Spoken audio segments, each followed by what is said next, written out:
mga ka-POV! Gusto ko pong i-share kung papaano kayo bibili ng gold.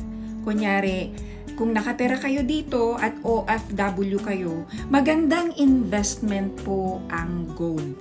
Ang gold dito sa UAE ay mas mura compared to other parts of the world.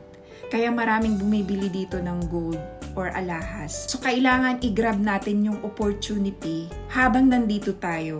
Kung mapapansin nyo po sa Gold Souk, meron silang nakahanda parating calculator. At the same time, resibo. Yung calculator kasi, malalaman mo kung magkano yung service charge na in-apply doon sa gold na binibili mo. Another important thing po, yung resibo. Yung resibo po sa pagbili ng alahas, kailangan i-keep natin yun. Karamihan kasing alam ko, kapag bumili na ng gold, tinatapon nila o nami-misplace yung resibo. Napaka-importante po ng resibo sa pagbili ng alahas. Alam nyo po ba kung bakit? Para malaman nyo kung tumaas yung presyo ng gold na binili nyo or after ng mahabang panahon, malalaman nyo na magandang investment pala siya kasi nandoon nakalagay sa resibo yung presyo at yung rate niya. At ngayon, nalaman ko din na kapag bibili ka ng alahas at magbabakasyon ka sa Pilipinas, hinaharang ng custom kung meron kang bit-bit na maraming alahas. Kapag wala kang resibo na naipakita, kukunin nila yun. Kasi, biruin mo kung wala kang resibo tas marami kang bit-bit na alahas. Anong ibig sabihin nun? Ibig sabihin kapag walang resibo, ninakaw mo yun kasi walang proof. Receipt is a very important in buying not only gold, sa lahat ng bagay na mga valuable, kailangan meron resibo. Meron kang proof na binili mo yun. Kapag uuwi ka at magbibit-bit ka ng mga alahas, importante yung resibo para maipakita mo sa custom na ito yung resibo, ako bumili nito. So, hindi na papakailaman yun. Pero kung wala kang resibo na maipakita, kukunin nila yun. Diba? Ang sakit sa loob nun kasi mahal ang alahas. At ituturo ko po sa inyo kung papaano i-calculate ang presyo ng gold or alahas na bibilhin nyo. Meron po kasing 3 karat. Una, 24 karat. Pangalawa, 22 karat. And then, the third one is the 18 karat. Yung karat po, meaning, yun yung purity ng gold sa pagkakagawa niya. Kung 24 karat siya, meaning purely gold lang siya, hindi siya hinaluan ng ibang metal. Pero kung 22K na siya, meron na po siyang halo. At lalong-lalo na yung 18K. Most likely, ang binibili namin ay 18K kasi medyo matigas siya. Kapag 24K kasi, masyadong malambot. Minsan na di-deform yung alahas. Kunyari, bracelet, malambot siya masyado yung bangles na 24K. At yung 22K din, ganun din. Medyo malambot pa din. Pero yung 18K, medyo sturdy na siya kasi may halo na siyang metal. So, kung alam nyo na po yung karat, kailangan alamin nyo po yung rate ng per karat. Yung rate po, ito po yung presyo nung araw na binili nyo yung gold. Just for instance, today is May 24, 2024. Yung rate or presyo ng per karat na bibilhin nyo, nagbabari yun. Nagdidepende siya sa kung anong pangyayari. Kagaya nung pandemic, iba yung rate niya. Sometimes bumabagsak yung presyo, sometimes umaakyat. Volatile ang tawag doon.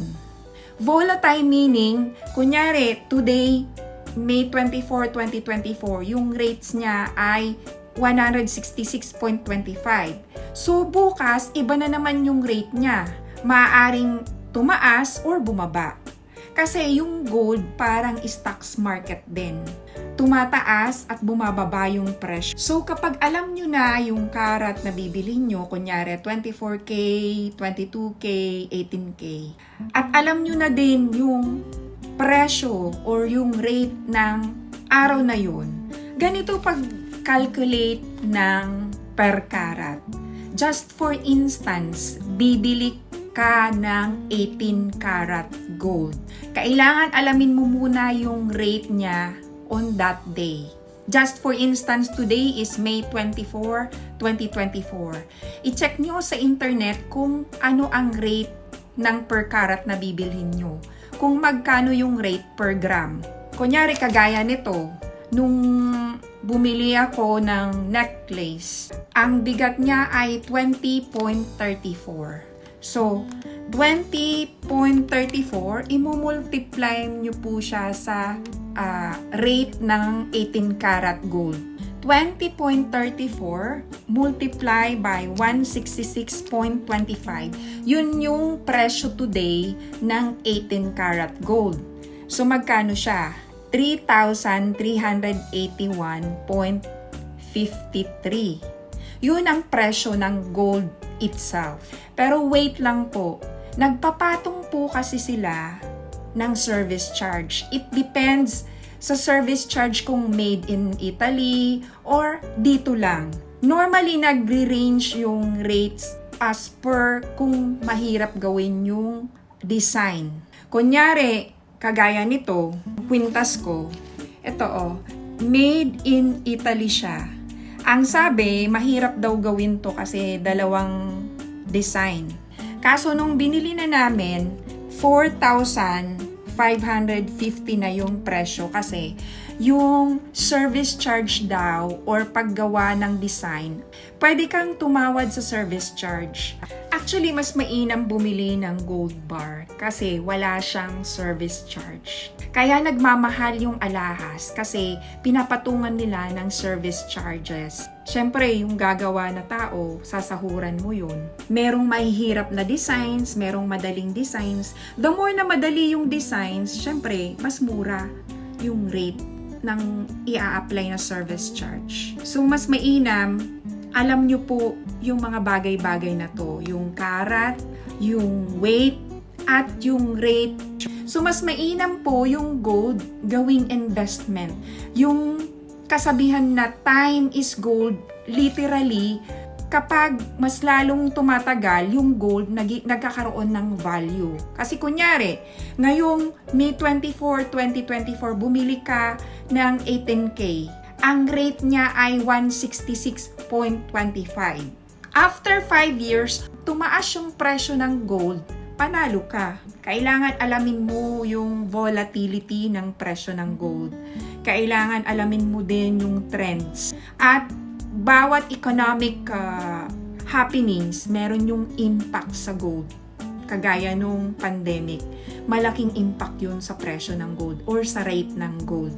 Kung ako po'y tatanungin nyo, mas mainam mag-invest sa gold kaysa sa bags. Although yung mga bags, pwede mo din pawn shop kasi ang alam ko meron ng mga pawn shop sa bag na branded Kaso nag-aano kasi siya nagde-depreciate.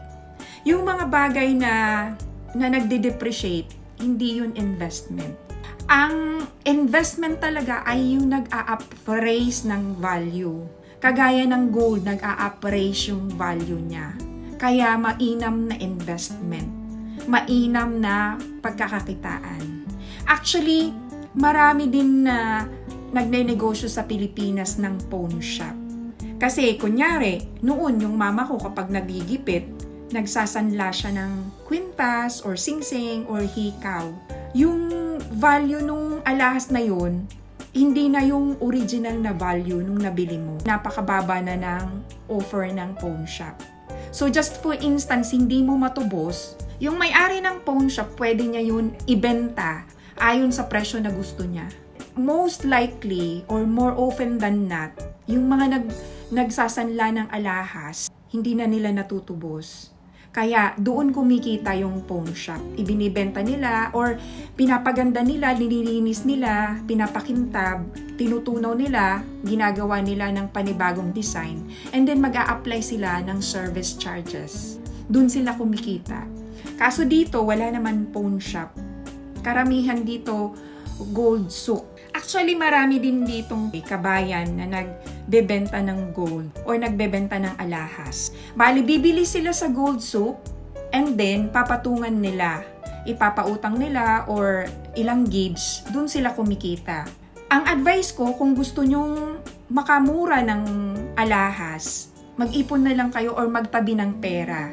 And then, kapag nakaipon na kayo, kunyari, punta kayo sa gold souk, may nakita kayong kwintas, yung presyo alam mo na, kunyari ang presyo ay around 5,000 dirhams, then pag-ipunan nyo po ng ilang buwan. Kapag naipon nyo na yung 5,000 dirhams, saka kayo bumili sa gold souk. Kasi kung bibili kayo sa tao, meron na yun patong 2 beses. Kasi yung gold souk mismo, nagpapatong na sila ng service charge. Plus yung nagbebenta, second seller, papatungan na nila yun ng presyo.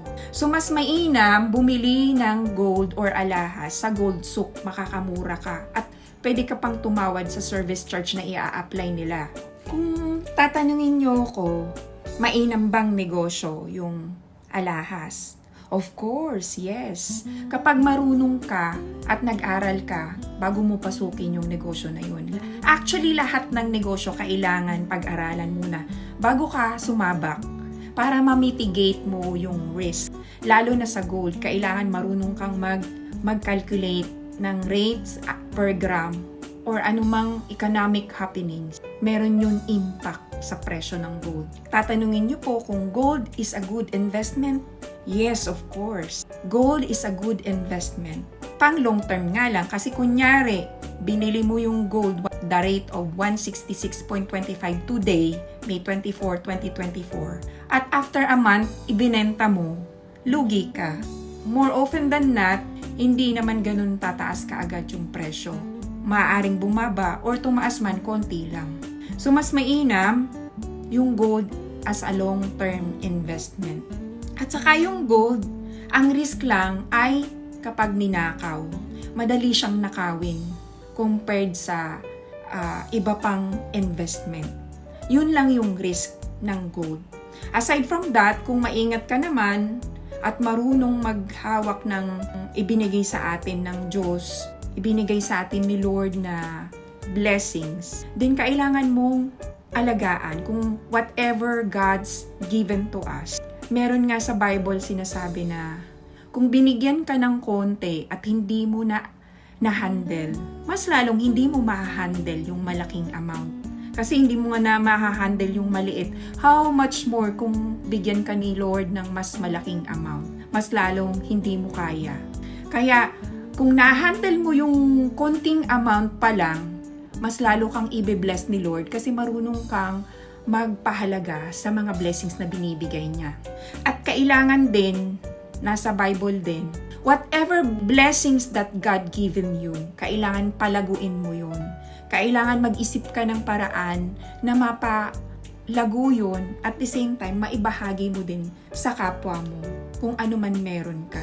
That's all. Hope meron po kayong natutunan sa mga sinabi ko for today about how to buy gold or alahas. That's all. Thank you. Have a nice day, everyone.